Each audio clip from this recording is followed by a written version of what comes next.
Mga kapatid, tayo muli nagbabalik sa ating gawain o sa ating kapahayagan mula sa magandang balita, Biblia. Ngayon po ating pag-uusapan mga kapatid, ano ba ang sinasabi ng Biblia tungkol sa parusang kamatayan? Ito ang ating pag-uusapan ngayong gabi mga kapatid. Bago tayo magpatuloy, tayo magpasalamat sa Ama, sa Anak at sa Banal na Espiritu Santo sapagkat nasa kanila ang kapurihan, kadakilahan, kalawalhati at kapangyarihan magpakailanman sa nawad sa nawa. Bago tayo magpatuloy mga kapatid, tayo magbigay ng maiksing panalangin sa Ama, sa Anak at sa Banal na Espiritu Santo sa nawad sa nawa. Amang Diyos, kami po'y dumadalangin sa oras ito sapagkat kayo po ang aming itinataas sa oras ito sa pangalan lamang ng Panginoong Kristo. Kayo po ang aming dinadakila at pinupurihan at nasa inyo po ang kapangyarihan, kalawalhati at magpakailanman. Amang Diyos, idadalahan ko po ang bawat isa na nangangailangan ng pagkaing spiritual o physical man na pangangailangan sa bawat isa at nangangailangan ng kaligtasan mula yung papawid, pandagat man o panlupa man. Diadalahan ko rin po amang Diyos ang bawat isa na nangangailangan ng kahabag at kapatawaran sa inyong harapan tulad ng aming pagpapatawad sa mga nagkakasala sa amin. Nawa ilayo kami sa kapahamakan sa pangalan lamang ng Panginoong Kristo at kasapagabay ng Banal na Espiritu Santo. Maraming salamat po Ama, Anak at Banal na Espiritu Santo sa nawat sa nawa. Lahat ito'y aking hiningi diadalangin sa inyo Ama sa pangalan lamang ng Panginoong kasapagabay ng Banal na Espiritu Santo sa nawat sa nawa. Mga kapatid, ating pag-usapan ang ating pag-aaral ngayong gabi, ang katanungan, ano ba ang sinasabi ng Biblia tungkol sa parusang kamatayan? Ito ang ating pag-uusapan ngayong gabi. Ang kasagutan mga kapatid, pinag-utos sa lumang tipan ang hatol ng kamatayan sa mga sumusunod na kasalanan. Pagpatay, Exodo 21:12. Pagkidnap, Exodo 21:16. Pangangalunya, Levitico 20:10. Pagiging bakla o tomboy, Levitico 20:13. Pagiging bulaang propeta, Deuteronomio 13:5. Pakikilahok sa prostitusyon, panggagahasa, Deuteronomio 22:4 at iba pang mga krimen. Gayunman, ang Diyos ay nagpapakita ng kahabagan kahit na sa mga taong nahatulan ng kamatayan nang magkasala si Haring David ng pangangalunya at pagpatay. Hindi hiningi ng Diyos ang kanyang buhay. Ikalawang Samuel 11:1-5 at ikalawang Samuel 14:17 at ikalawang Samuel 12:13. Ang ultimatum na parusa sa ating kasalanan kahit na hindi agad-agad nangyayari ay kamatayan dahil ang kabayaran ng kasalanan ay kamatayan. Roma 6:23. Salamat sa Diyos, ipinadama ng Diyos ang kanyang pag-ibig sa atin sa pamagitan ng kamatayan ng Panginoong Jesucristo at sa gayon ang pananampalataya sa Kanya ay hindi na nahahatulang maparusahan. Roman 5:8. Nang dalahin ng mga Pariseo ang isang babaeng nahuli sa pangangalo niya sa Panginoong Hesus, tinanong nila siya kung dapat ba nilang batuhin ang babae hanggang sa mamatay. Sumagot si Jesus, ang walang kasalanan sa inyo ang siyang unang bumato sa kanya. Hindi ito dapat gawing pangangatwiran na tinutulan ng Panginoong Hesus ang parusang kamatayan sa anumang paraan. Inilantad lamang dito ni Jesus ang pagpapanggap ng mga Pariseo. Nais ng mga Pariseo na linlangin si Jesus, hindi sila talaga nagnanais na ipatupad ang kautusan sa lumang tipan. Kung pumayag si Jesus na batuhin ang babae hanggang mamatay, sasalungitin niya ang batas ng mga Romano. Bawal humatol ng kamatayan ang mga Hudyo sa kanilang sarili. Noon kaya't kung humatol si Jesus ng kamatayan para sa babae, maipapahuli nila si Jesus. Ang Diyos ang nagtakda ng parusang kamatayan. Ang magbubo ng dugo ng tao sa pamagitan ng tao ay magbububo ang kanyang dugo, sapagkat sa larawan ng Diyos nilalang ang tao. Genesis 9:6. Tiyak na susuportahan ni Jesus ang parusang kamatayan sa ilang pagkakataon. Ipinadama din ni Jesus ang kanyang habag sa mga taong nahatulan ng kamatayan. 1:8-1 hanggang 11. Mismong si Apostol Pablo ay nagpahayag ng kanyang pagkilala sa kapangyarihan ng pamahalaan na magpataw ng parusang kamatayan kung kinakailangan. Roma 13:1-17 versikulo. Ano ba ang dapat maging pananaw ng Kristiyano patungkol sa parusang kamatayan? Una, tandaan natin na ang Diyos mismo ang nagtakda ng parusang kamatayan sa kanyang salita. Kaya nga hindi natin masasabi na ang nakapagtatakda tayo ng mas mataas na pamantayan. Ang Diyos ang may pinakamataas na pamantayan sapagkat siya ay perpekto. Ang pamantayang ito ay dapat na ilapat din sa sangkatauhan. Umiibig siya sa pinakamataas na antas kaya't ang kanyang awa ay walang hanggan. Ngunit ang kanyang hustisya ay walang hanggan din naman at ito ay napapanatili niya sa isang perpektong balanse. Ikalawa, dapat nating kilalanin na ang Diyos ang nagbigay ng otoridad sa lahat ng pamahalaan upang magpataw ng parusang kamatayan sa karapat-dapat tumanggap nito. Genesis 9:6, Roma 13:1-7. Hindi ayon sa Biblia na sabihin na tinututulan ng Diyos ang parusang kamatayan sa lahat ng pagkakataon. Bilang mga Kristiyano, hindi tayo dapat matuwa kung may daranas ng parusang kamatayan. Hindi rin tayo dapat lumaban sa kapangyarihan ng gobyerno na maglapat ng parusang kamatayan sa mga gumagawa ng mga karumal-dumal na krimen. Amen. So dito mga kapatid, pinapakita sa atin na ang sinasabi ng Biblia patungkol sa parusang kamatayan. Ewan ko ba kung bakit. Kung bilang isang Kristiyano mga kapatid, karapat-dapat lamang din naman magkaroon ng kamatayan sa isang gobyerno kung talagang napatotoo na siya ay nagkasala. Ano ba yung mga kasalanan dapat na patawan? Sa lumang tipan, isipin nyo mga kapatid, Sa lumang tipan ay makikita natin. So nawa tayo gabayan ng banal na Espiritu Santo sa kalooban ng Ama na nasa langit sa pamagitan ng Panginoong Jesucristo na tayo ay bigyan ng pagkakaunawa patungkol sa parusang kamatayan na sinasabi ng Biblia. Diba? Ang katanungan, ano ba ang katanungan mga kapatid?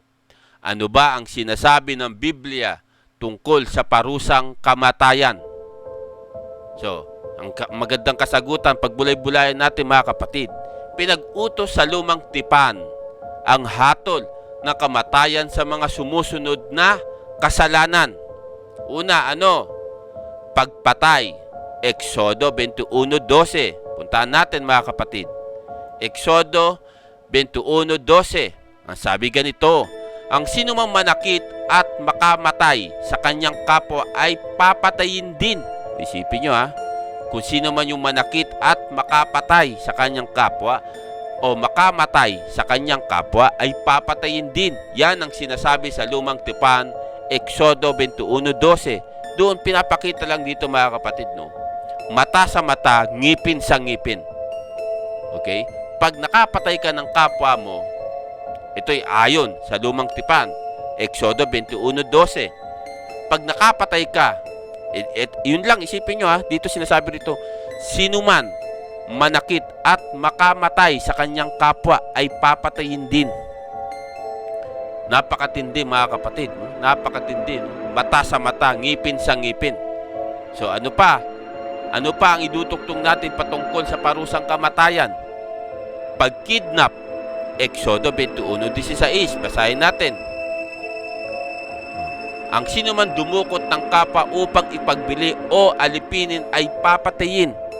Sipin nyo sa lumang tipan mga kapatid, pag nagkidnap ka, ang kaparasan ay kamatayan.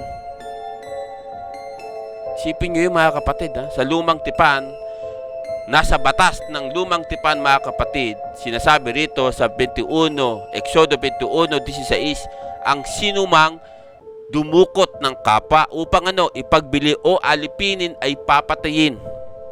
Ang katumbas ng kamatayan din mga kapatid. no? Kung mapapatunayan na kinidnap mo o ginawa mong kinidnap mo tapos ipinagbili mo o ginawa mong alipin, kamatayan din ang kaparusahan, mga kapatid. So ano pa? Ano pa ang mga ibang kasalanan? Pangangalunya. Isipin nyo, mga kapatid, pangangalunya. Basahin natin. Levitico 20 Gis, ganito sinasabi, mga kapatid. Ang lalaking makiapid sa asawa ng iba ay papatayin. Gayon din ang babae. Isipin nyo, mga kapatid, sa lumang tipan, mga kapatid, dahil sa sobrang higpit, no? Ito, sobrang higpit ito, mga kapatid, Kung ito ipatupad sa panahon natin, naku po, ang daming mamamatay na lalaki o babae. Kung ipatutupad ito, mga kapatid, na sinasabi sa Levitico 20 Gis, ang lalaking makiapid sa asawa ng iba ay papatayin, gayon din ang babae. O halimbawa, mga kapatid, yung lalaki may asawa, yung babae may asawa rin, at sila ay nangangalunya sa kanilang mga asawa, parehas silang papatayin ayon sa lumang tipan, ayon sa Biblia, mga kapatid. Isipin nyo yung mga kapatid, di ba? Napakatindi nito. Pero bakit sa panahon natin, no? Ang kaso lang pwede mong ikaso adultery. 'Di ba? Pwede mo ikaso sa asawa mo adultery. 'Di ba? May ano rin, pero hindi na sa kamatayan, no? Hindi na sa kamatayan ng hatol. Pero sa lumang tipan, kamatayan. So tuloy, ano pa ang maaaring magiging sanhi ng kamatayan, sa parusang kamatayan sa paggawa ng kasalanan? Ang sabi rito, pagiging bakla o tomboy. Isipin nyo, mga kapatid, Levitico 20:13, ganito sinasabi, mga kapatid. Ang lalaking sumiping sa kapwa lalaki ay gumagawa ng karumal-dumal na gawain at pareho silang papatayin. Isipin nyo, mga kapatid, ang lalaking sumiping sa kapwa lalaki ay gumawa ng karumal-dumal na gawain at pareho silang papatayin. Isipin nyo, mga kapatid, pero sa panahon natin, wala na to. Ano na to? Immune na. Sabaga, normal na. Bakit? Kasi nga, may ibang mga simbahan na ipinatutupad ang same-sex marriage, mga kapatid. Parehas. Babae, parehas lalaki, ikinakasal. O isipin nyo yung mga kapatid. Pero sa lumang tipan, parehas silang papatayin. Oras na mahuli sila na sumiping sa isa't isa na parehas silang lalaki. Ganon din naman sa babae, mga kapatid. Kasi ganon din naman yun Dito sinabi lang, ang lalaking sumisiping sa kapwa lalaki ay gumagawa ng karumal-dumal na gawain at pareho silang papatayin. Isipin niyo, mga kapatid. Sa lumang tipan, ang lalaki na pumatol sa kapwa lalaki, di ba?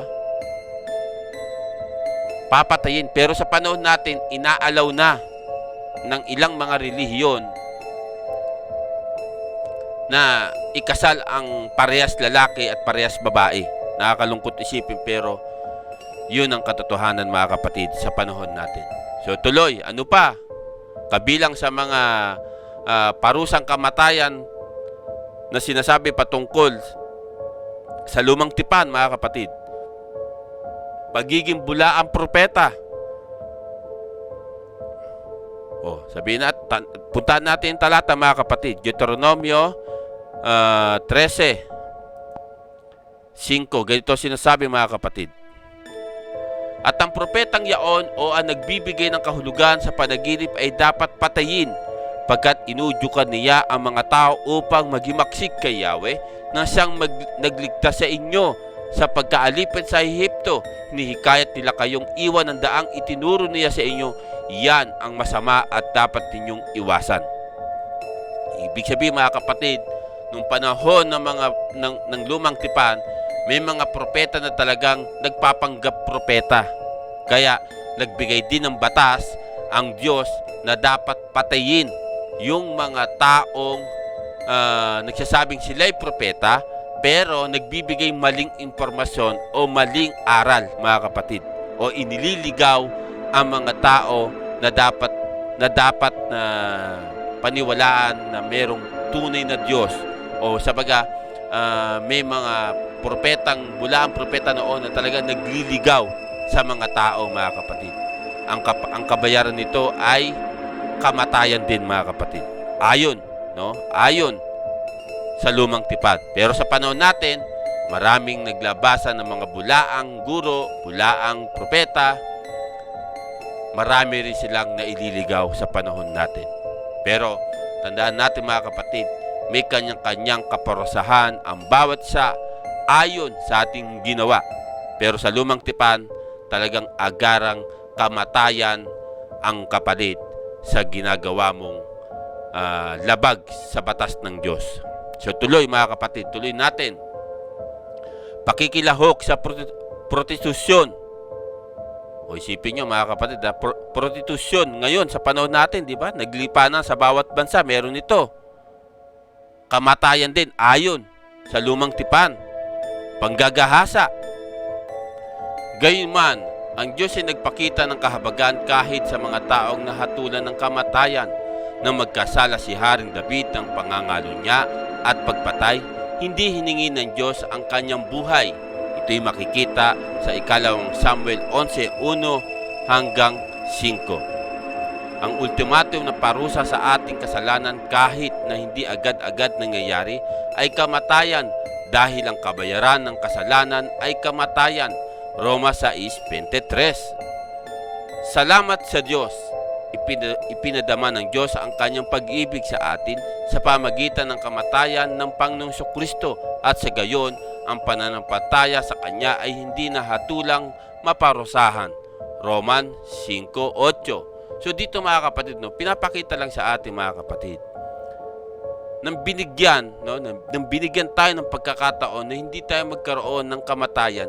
Ang patungkol dito, mga kapatid, ay spiritual naman. Pagdating dito sa Roma 6:23, ang pinapatungkol dito, mga kapatid, ay spiritual. Bakit? Kasi sabi nga rito, mga kapatid, salamat sa Diyos, ipinadama ng Diyos ang kanyang pag-ibig sa atin sa pamagitan ng kamatayan ng Panginoong Kristo at sa gayon ang pananampalataya sa Kanya ay hindi na hahatulang maparusahan. Roman 5:6. Ibig sabihin, mga kapatid, ganito kasimple, no? Sabaga, sa pisikal, mahatulan ka ng kamatayan. Okay? Sa pisikal. Dahil nga, wala naman talagang taong nabuhay magpakailanman. Talagang mamamatay at mamamatay kasi nga sabi ng Diyos, galing ka sa alabok, babalik ka rin sa alabok. So dito pinapakita lang sa talata, mga kapatid, na kung gusto mo magkaroon ng buhay na walang hanggan at hindi ka maparusahan, no? Kung ayaw mo mahatulan ng kaparusahan ng kamatayan sa spiritual, sumampalataya ka. Sumampalataya ka sa Panginoong Kristo dahil yun ang kalooban ng Ama na nasa langit. So ito yung pinapakita rito. Pero dahil nga sa ating pag-aaral, mga kapatid, in physical, di ba? In physical na sinasabi na parusang kamatayan ayon sa lumang tipan, mga kapatid. Ayon sa lumang tipan, lahat ng uri ng kasalanan na nabanggit ko kanina, mga kapatid, literal na kamatayan yon sa lumang tipan. Okay? Pero sa bagong tipan, mga kapatid, bagamat kailangan mamatay din ang ating pisikal ng katawan, binigyan naman tayo ng pagkakataon ng Diyos Ama at ipinadama ng Diyos ang kanyang pag-ibig sa pamagitan ng kamatayan ng Panginoong Kristo doon sa krus ng Kalbaryo. Yun ay pinakita ron, mga kapatid, pisikal at spiritual. Bagamat ang Panginoong Kristo ay hindi namatay sa spiritual, sa pisikal lamang, at doon naman ipinakita ng Ama na nasa langit na ang kanyang pagmamahal sa ating mga tao ay ipapadama niya sa muling pagparito ng Panginoong Kristo sa darating ng oras na yon na muling babalik ang Panginoong Kristo at muling bubuhayin ang lahat ng mga namatay na sumasampalataya sa Kanya. So doon nga magkakaroon ng ikalawang kamatayan. Pero hindi na mamamatay yung talagang pisikal kasi babaguhin ng Diyos yung pisikal na angkop, no? na angkop para doon sa naglalagablab na apoy. Kung hindi ka hindi ka makakapasa sa pagsusulit, no? Sabihin na natin, hindi ka makakapasa sa pagsusulit sa paningin ng Diyos at hindi ka sumunod sa kalooban ng Diyos nung panahon na ikaw ay nabubuhay sa mundong ito. So ibig sabihin, pinapakita lang sa atin mga kapatid na ang parusang kamatayan, no? Ang nagtakda nito mga kapatid, ang Diyos. Okay? Ang Diyos lamang ang nagtakda rin naman ng parusang kamatayan sa pisikal. Pero sa espiritual na kamatayan, yun ang ayaw na mangyari ng Diyos Ama. Kaya nga ipinadama niya ang pagmamahal niya sa ating mga tao sa pamagitan ng kamatayan ng kanyang bugtong na anak. Walang iba kundi ang Panginoong Jesucristo mga kapatid. Kaya kung ayaw mong mahatulan ng kamatayan sa espiritual, tanggapin mo sa buhay mo ang Panginoong Jesucristo dahil yun ang kalooban ng Ama na nasa langit. So tuloy natin mga kapatid, tuloy natin. Nang dalahin ng mga Pariseo ang isang babaeng nahuli sa pangangalo niya sa Panginoong Hesus, tinanong nila siya kung dapat ba nilang batuhin ang babae hanggang sa mamatay. Diba? Ito yung kasi yung batas ng mga Hudyo mga kapatid. Sa batas ng mga Hudyo, pag nahuli ka nangangalo niya, kailangan mong mamatay kailangan mong batuhin hanggang sa mamatay ka. Pero anong sagot ng Panginoon Jesucristo? Sumagot si Jesus, ang walang kasalanan sa inyo ay siyang unang bumato sa kanya. Walang bumato sa mga Hudyo. Bakit? Kasi alam nila makasalanan din sila. 'Di ba? Alam nila na nagkakasala rin sila sa paningin ng Diyos. Kaya walang bumato, walang nagtangkang bumato doon sa babae. So ngayon tuloy natin mga kapatid. Hindi ito dapat gawing pangangatwiran na tinutulan ng Panginoong Hesus ang parusang kamatayan sa anumang paraan. Ibig sabihin, pinapakita lang rito mga kapatid na ang punto ron sa pangyayari na yun mga kapatid, ang punto ron sa pangyayari na yun na nahuli nila ang isang babaeng nangangalo niya at agad nilang dinala, no, doon sa Panginoong Jesucristo. So dahil nga sinabi nga ng Panginoong Jesucristo, sino mang walang kasalanan sa inyo, isang unang bumato. Walang bumato kasi alam nila makasalanan sila. Ngayon, ginawa lamang yon mga kapatid. Hindi sa kinokontra ng Panginoong Jesucristo yung lumang tipan Ibig sabihin, ginawa lamang yon ng Panginoong Jesucristo. Bakit? Kasi ganito ang sabi mga kapatid. Inilalantad lamang dito ni Jesus ang pagpapanggap ng mga Pariseo mga kapatid. Kasi nung panahon na yon, nais nilang mahuli agad o maipatagip ang Panginoong Jesucristo dahil ang Panginoong Jesucristo ay nangangaral kontra sa aral ng mga Hudyo. Kasi ayaw nilang tanggapin ang aral ng Panginoong Jesucristo. Yun ang katotohanan sa pangyayari ng mga kapatid. Kaya nga alam ng Panginoong Jesucristo na nagpapanggap lamang, no, ang mga Hudyo. Kaya idinala ng babaeng nangangalo niya sa harapan ng Panginoong Jesucristo para subukin ang Panginoong Jesucristo. So ngayon tuloy, anong gusto ba ng mga Hudyo? Nais ng mga Pariseo na lilangin si Jesus. Diba? Yun lang naman ang gusto nila.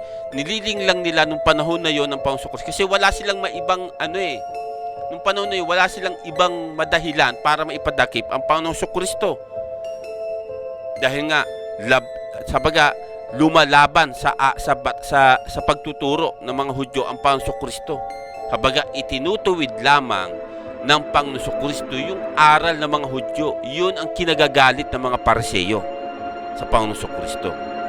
So ngayon, kaya nga nagpain sila, pinain nila yung babae at alam nilang nangangalo niya talaga yung babae, di ba? Nangangalo niya talaga siya. Dinakip nila at idinala sa Panginoong Jesucristo. Akala nila hindi alam ng Panginoong Jesucristo ang kanilang gagawin. So tuloy mga kapatid, tuloy natin. Hindi sila talaga nagnanais na ipatupad ang kautusan sa lumang tipan, yung mga Pariseo. Kung pumayag si Jesus na batuhin ang babae hanggang mamatay, sasalungitin niya ang batas ng mga Romano. Bawal humatol ng kamatayan ang mga Hudyo sa kanilang sarili noon, kaya't kung humatol si Jesus ng kamatayan para sa babae, may papahuli nila si Jesus. Yung pala naging dahilan, mga kapatid, diba? Yung pala naging dahilan kung bakit, kung bakit dinala, yung babaeng nangangalunya sa harapan ng Panginoong Kristo, para kung pumayag man ipatupad ng Panginoong Kristo ang parusang kamatayan ayon sa lumang tipan. Ang mangyayari, sasalungutin naman ng Panginoong Kristo yung batas na umiiral nung panahon ng mga Romano. Diba? Sabaga, panahon ng mga Romano doon sa Jerusalem, bawal humatol ng kamatayan ang mga Hudyo. Bakit? Kasi ang gobyerno noon ay ang mga Roman Empire, mga kapatid. Sumusunod lamang ang Panginoong Kristo ayon sa batas ng gobyerno nung panahon ng Romano, sa panahon ng Jerusalem, o sa panahon ng Panginoong Kristo. Diba? Kaya akala nila hindi alam ng Panginoong Kristo yung gagawin ng mga Hudyo nung dinala nila yung babaeng nangangalunya sa harapan niya.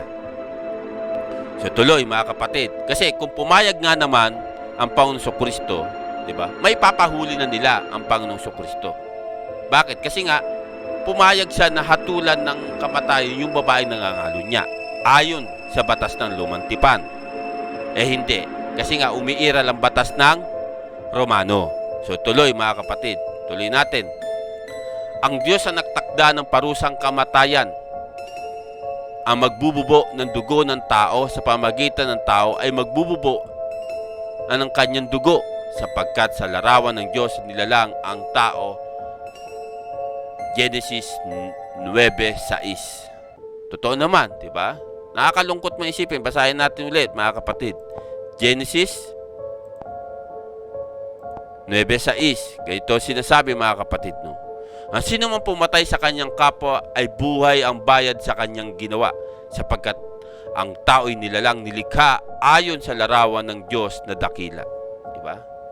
Ibig sabihin, ito ang tinatawag ng mata sa mata, ngipin sa ngipin, kamay sa kamay. Sabaga, sa lumang tipan, mga kapatid, kahit sa ibang relihiyon, pero hindi nila pinatutupad yun. Pero sa lumang tipan, mga kapatid, pag nagnakaw ka, ang kapalit, kung ano yung ginamit mo pag nanakaw ng kamay, yun ang puputulin. Sa lumang tipan, mga kapatid. Sabaga, kamay sa kamay, ngipin sa ngipin, mata sa mata. Yun ang pinakamahigpit, mga kapatid. Pero sa bansa natin, inalis ang parusang kamatayan. Bakit? May dahilan. Diba? Kung hindi ako nagkakamali, mga kapatid, ang nag-alis niyan sa panahon ni Gloria Arroyo, na nasasakupan pa sa ng mga simbahang Katoliko. Kasi nga ayaw nga ng simbahang Katoliko na magkaroon ng kamatayan sa bansang Pilipinas. Pero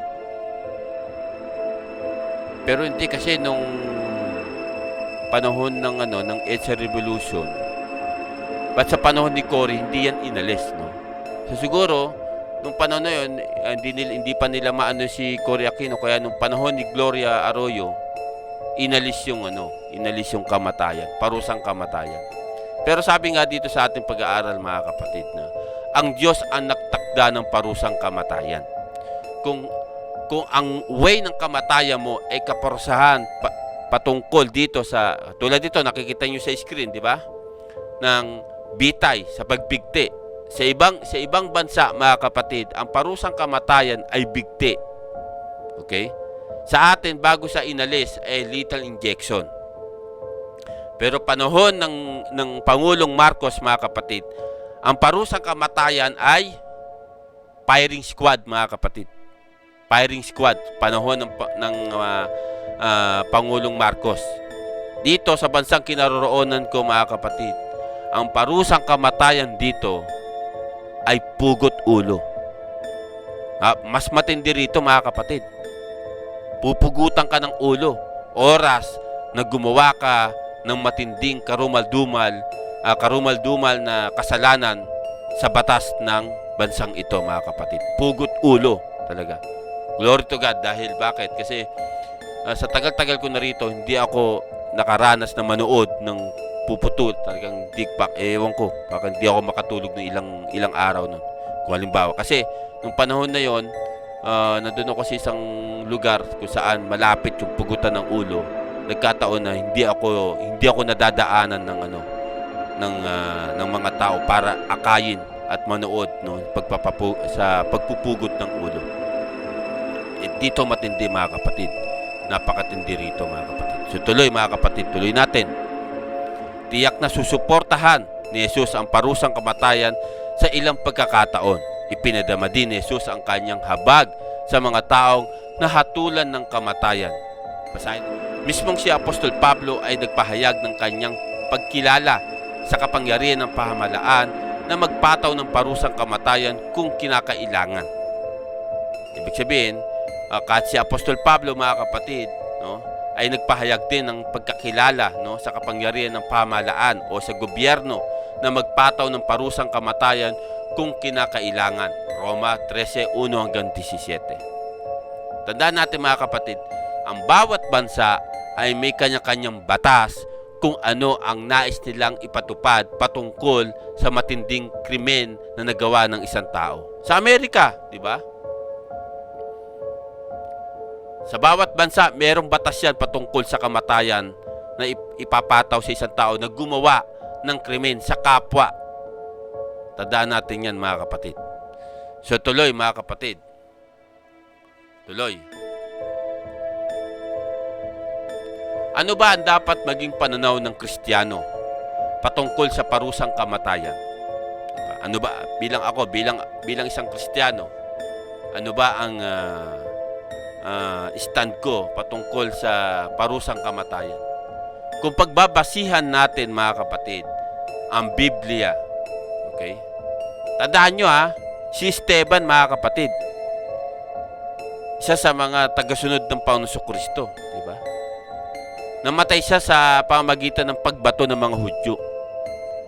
At sinang-ayunan yon ni Apostol Pablo nung panahon na inuusig niya ang mga tagasunod o ang mga apostol na nangangaral patungkol sa Panginoon Kristo. Si Esteban, mga kapatid, namatay sa pagbato lamang. Bakit? Kasi nga, nung panahon na yon, mga kapatid, nagpapahayag ang mga apostol patungkol kay Kristo, ayaw nga tanggapin ng mga Hudyo yung aral na yon. Kaya sa tingin nila, makasalanan yung taong yun. Yun ang nakalulungkot ng panahon na yun, mga kapatid. Diba? Pero alam ni Apostol Pablo yun, Alam ni Apostol Pablo yun, mga kapatid. Isa sa sumang-ayon na batuhin si Esteban, mga kapatid. So tuloy, mga kapatid. Tuloy. Sa ganito lang kasimple, mga kapatid. No? Kung ipatutupad mo ang parusang kamatayan, dapat maayos ang paglilitis, okay? Maayos ang paglilitis at talagang napatunayan na itong taong to ay nagkasala sa ganung uri ng krimen. Except na natin yung sa lumang tipan, napakatindi. Tomboy, pangangalo niya, kamatay ng kapalit. Pero kung kabatayan, no, sa kapwa, na pumatay ka ng kapwa mo, di ba? Ay dapat lang naman ang kapalit nun ay kamatayan din in physical, di ba? Bagamat patay ka na nga sa spiritual, ay kailangan mo rin mamatay sa physical. Pero sabi nila, paano nga naman yung sinasabi ng banal na salita na sino mang sumampalataya sa kanya. Kasi ganito kasimple, mga kapatid. Kung pagbabasihan naman natin sa lumang tipan, mga kapatid. So ano na sinasabi? Ano na silbi nung di ba?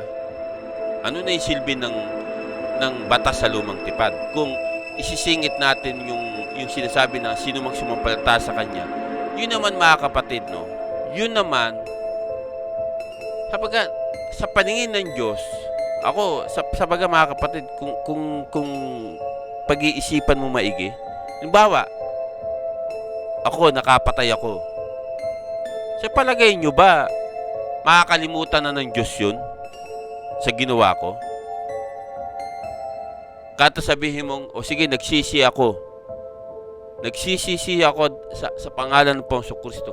Sa palagay niyo ba, accepted na yung ginawa kong karumal-dumal na krimen sa paningin ng Diyos? Hindi pa rin, mga kapatid. Hahatulan pa rin ako ng Diyos ayon sa aking ginawa. Pero dahil nga sabi ko nga, may batas ang isang gobyerno na para ipatupad ang dapat parusahan ng isang tao sa ayon sa kanyang ginawa. Yun na rin yung way ng kanyang kamatayan dahil sa kanyang ginawa. Pero, sipin natin, ganito mga kapatid. Parang, halimbawa lang,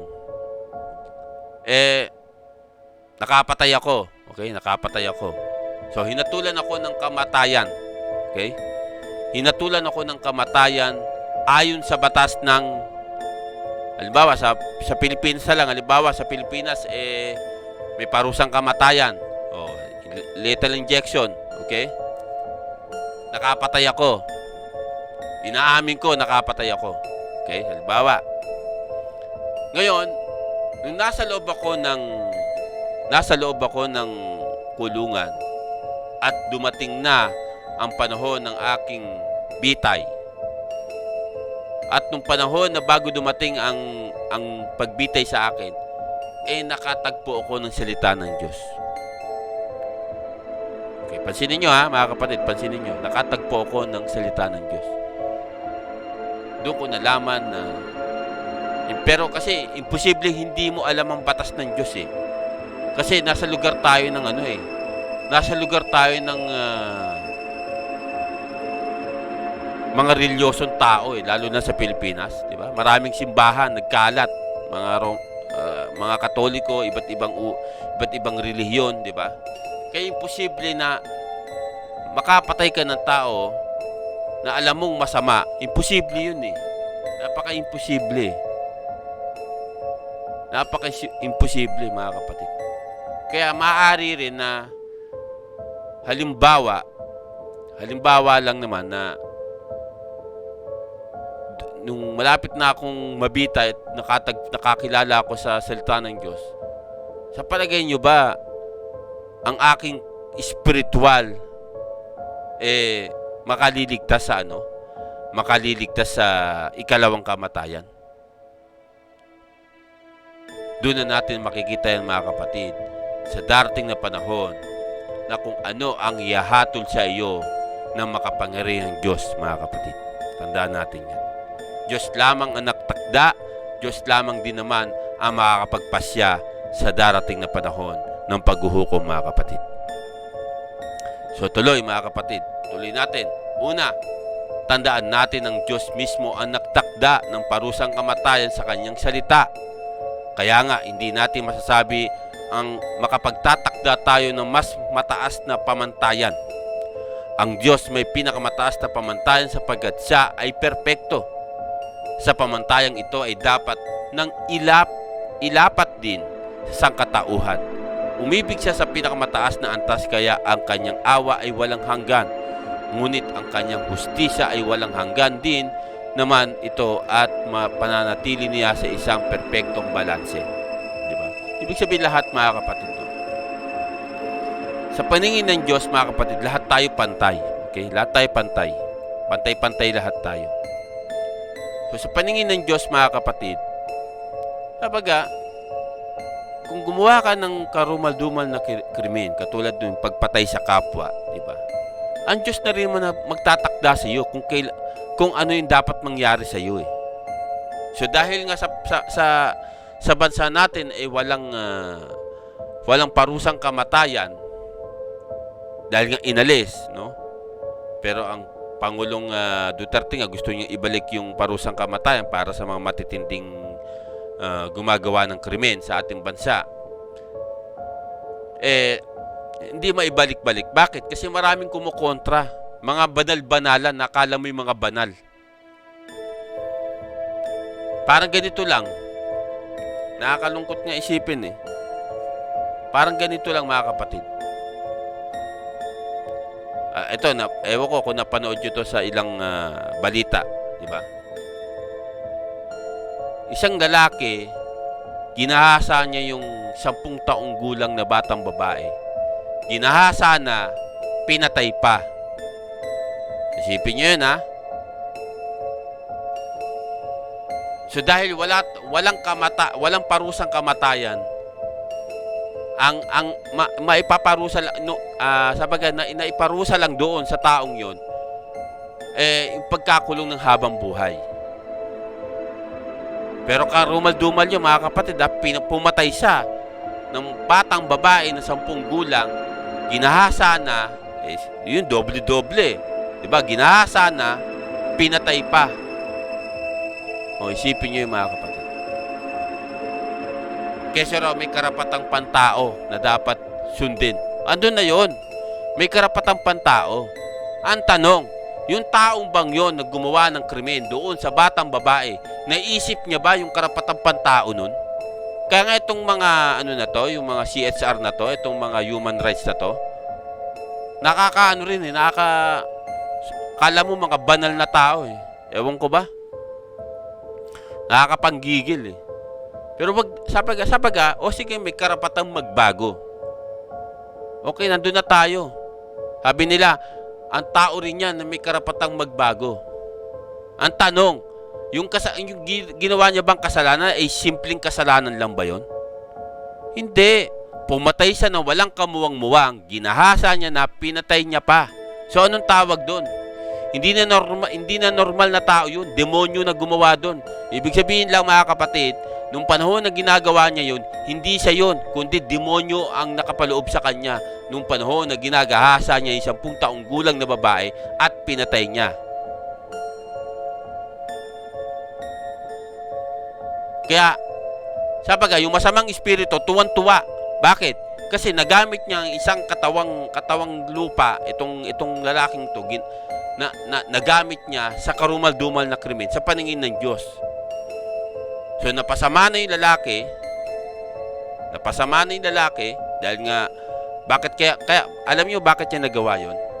Dahil sa drugs. Yan din ang isa sa mga wala man nasusulat sa Biblia, pero yan din ay isa sa mga instrumento na ginawa ng demonyo para gamitin ng mga tao pampalipas oras,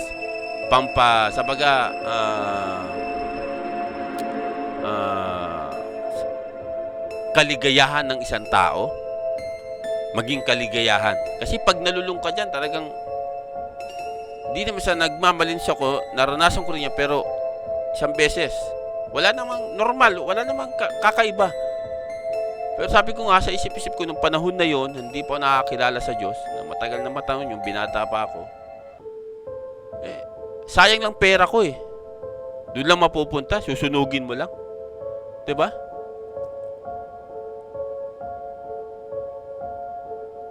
Yan ang ginagawa ng mga kampo ni Satanas, mga kapatid. Na patuloy siyang gumagawa ng kakaiba para sa mga tao, para makalimot sa Diyos. Yan ang gawain ni Satanas, mga kapatid. Isang gawain na talagang gustong-gusto niya na gawin ng mga tao. Tandaan natin yan, mga kapatid. So karapat-dapat lang naman, mga kapatid. Sabi ko nga, kung ang ating bansang Pilipinas ay merong parusang kamatayan, sa palagay nyo pa, siguro may mga matatakot, no? Pero may mga talagang halang na kaluluwa na talagang ang gusto lang gumawa ng krimen. So tuloy natin, mga kapatid, no? Tuloy natin. Ikalawa, dapat nating kilalanin ng Diyos ang nagbigay ng otoridad sa lahat ng pamahalaan o sa lahat ng gobyerno upang magpataw ng parusang kamatayan sa karapat-dapat tumanggap nito. Ito ang sinasabi ko, mga kapatid. Yung lalaki ng gahasa ng pumatay na 10 taong gulang na batang babae, ang karapat-dapat tanggapin niya ay kamatayan din naman. Bakit? Kasi pinatay niya na walang kamuwang-muwang sa mundo 10 taong gulang, papatayin mo, gagasahin mo pa. Ginahasa mo na, pinatay mo pa. Sipin mo yun, mga kapatid. Diba?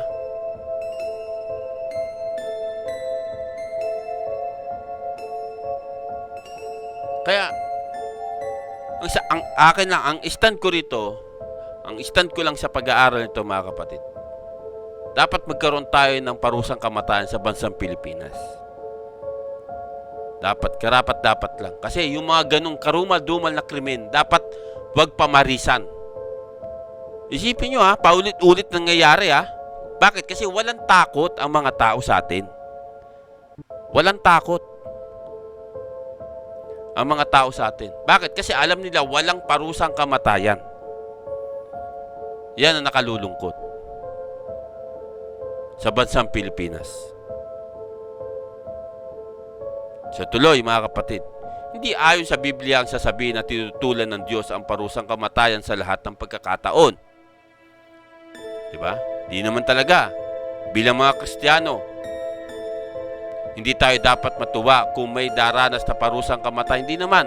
Pero isipin natin mga kapatid, na ginawa mo yan dapat mong pagdusahan. Ginawa mo yan ang kapalit ng kaparusahan mo sa ginawa mo. Isipin nyo, buong pamilya. Ito lang, nakaraang araw lang, isang buong pamilya pinatay. Bakit? Ang tanong doon, bakit? Diba? Bakit? Kasi nga walang takot Una-una, wala nang takot sa Diyos, wala pang takot sa gobyerno. Kaya nagagawa niyang pumatay ng tao. Nakakalungkot isipin, yan ang katotohanan mga kapatid. So tuloy mga kapatid, tandaan natin huwag natin kalilimutan mga kapatid, dito sa lupa may mga batas ang bawat bansa.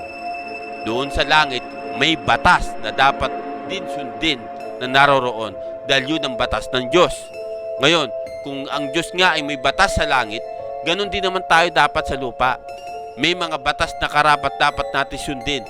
Pero sa ating bansa, may ibang batas na tinanggal. Bakit? Kasi ayaw nila sila ang maapektuhan yung batas na yun. Dapat nga sa Pilipinas yung mga kurakot ang kaporsahan din diyan kamatayan Yung talagang mapapatunayan na nangurakot ka sa gobyerno, dapat kamatayan din ang kaporsahan diyan sino ba naman tayo, di ba? Sa ibang bansa, di ba? Sa China, kamatayan ang kaporsahan kapag nalamang nangurakot ka. Sa North Korea, may mga bansang nagpapatupad patungkol sa kurakot. Tandaan natin yan mga kapatid. May matinding kaparusahan yan sa bawat bansa. Dito, di ba? Sa bansang kinaroroonan ko, kinulong ang mga kurakot na nasa gobyerno. Kinukulong. Sa atin naman, kaya suggest ko maging kamatayan ng kaparusahan ng kurakot kasi nga matinding kurakot, matinding korupsyon ang nangyayari sa bansang Pilipinas. Nakakalungkot isipin pero yun ang katotohanan mga kapatid. Ultimo barangay chairman, ultimo barangay tanod, puro kurakot mula sa baba hanggang sa taas. Except hindi natin alam. Except, pero sabi ko nga, di ba? Ang Pangulong Duterte ay galit sa korupsyon. Kasi nga nilalabanan niya ngayon korupsyon. Ang problema nga, yung mga nasa baba niya patuloy nangungurakot. Yun lang nakakalungkot doon. Kasi hindi siya nangungurakot, pero yung mga nasa baba niya puro kurakot. Nakakalungkot isipin. Pero yun ang katotohanan mga kapatid. So tuloy mga kapatid, hindi rin tayo dapat lumabad sa kapangyarihan ng gobyerno na maglapat ng parusang kamatayan sa mga gumagawa ng mga karumal-dumal na krimen. Amen. Totoo naman, di ba? Sabaga, ang bawat bansa, mga kapatid, may batas patungkol sa parusang kamatayan. Di ba? Sabi ko nga dito sa bansang kinaroroonan ko, di ba? Ang parusang kamatayan dito ay kapalit din sa pumatay ka sa kapwa. Marami ng may mga iilang Pilipino na naparusahan ng kamatayan dahil nakapatay sila ng kapwa tao kanilang amo, kanilang kasamahan pumatay sila kaya namatay din sila dito sa bansang kinaroroonan. Sa atin, dahil nga walang batas na parusang kamatayan, at pumatay ka pa ng 10 katao dyan, hindi ka mamamatay. Bakit? Kasi walang kaporsa na kamatayan sa Pilipinas.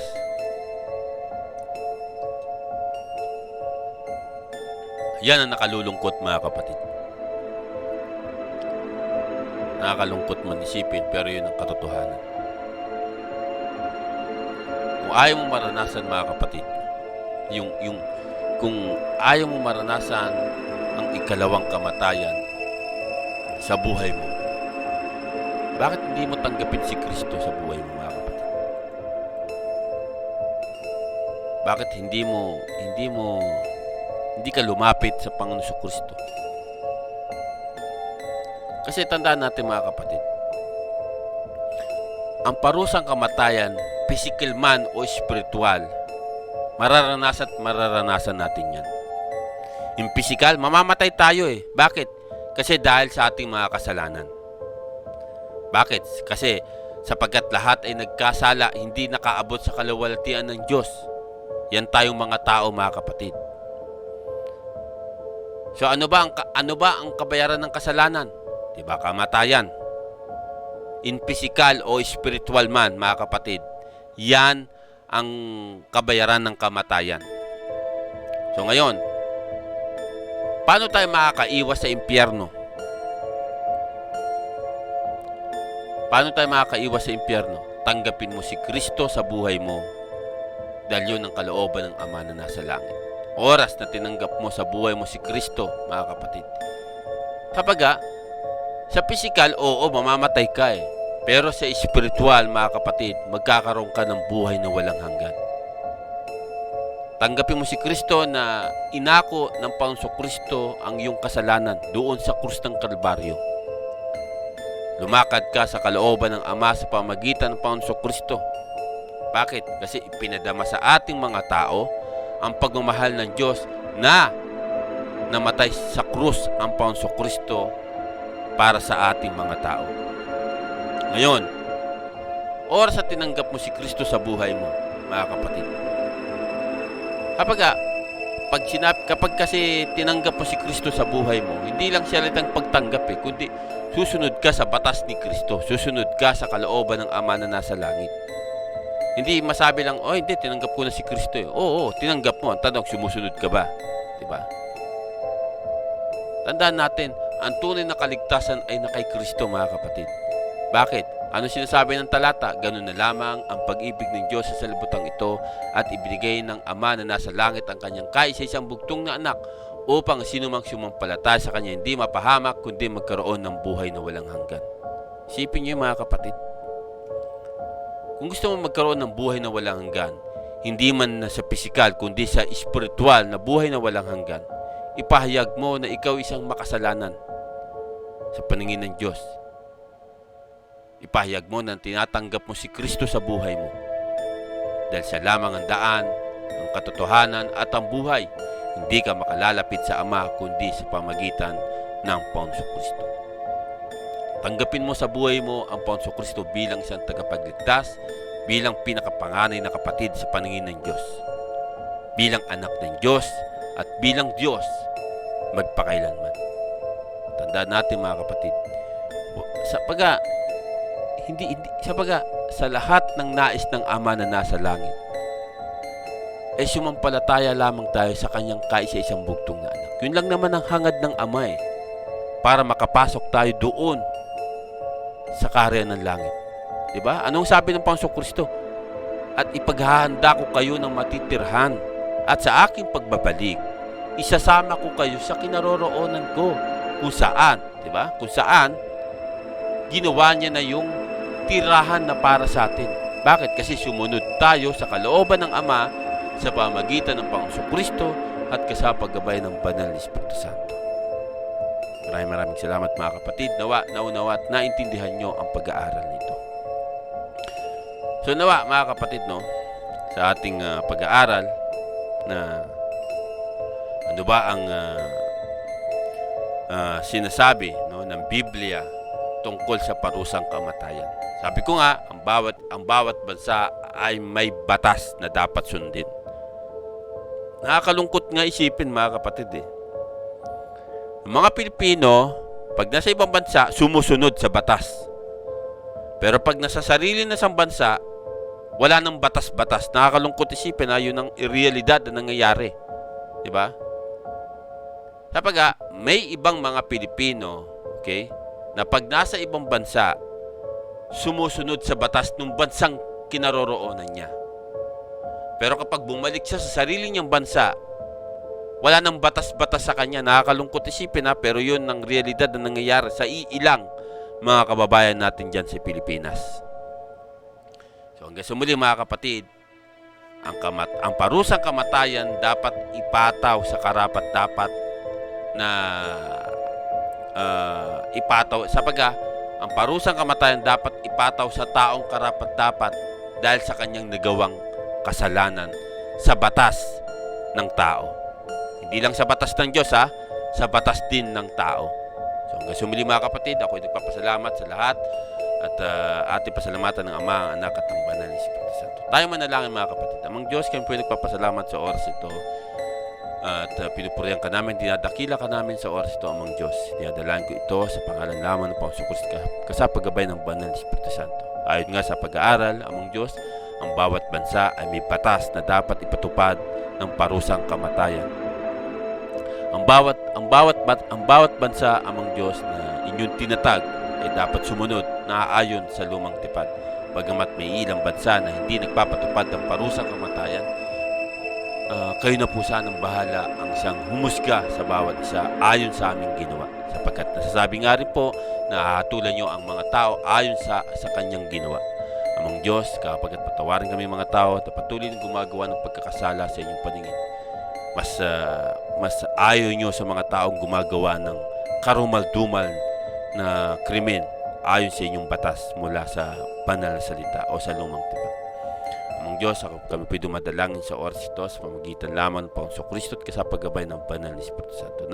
Naunawaan at naintindihan namin ang pag-aaral na ito sa pangalan lamang ng Panginoong Kristo kasapagabay ng Banal na Espiritu Santo. Maraming salamat po, Anak at Banal na Espiritu Santo, sa nawa at sa nawa. So hanggang sa muli, mga kapatid, ako ay nagpapasalamat sa Ama, sa Anak at sa Banal na Espiritu Santo na maraming pa rin nagpapatuloy at sumusubaybay sa pag-aaral nito. Hanggang sa muli, mga kapatid, tayo pagpala ng Ama, ng Anak at ng Banal na Espiritu Santo, sa nawa at sa nawa.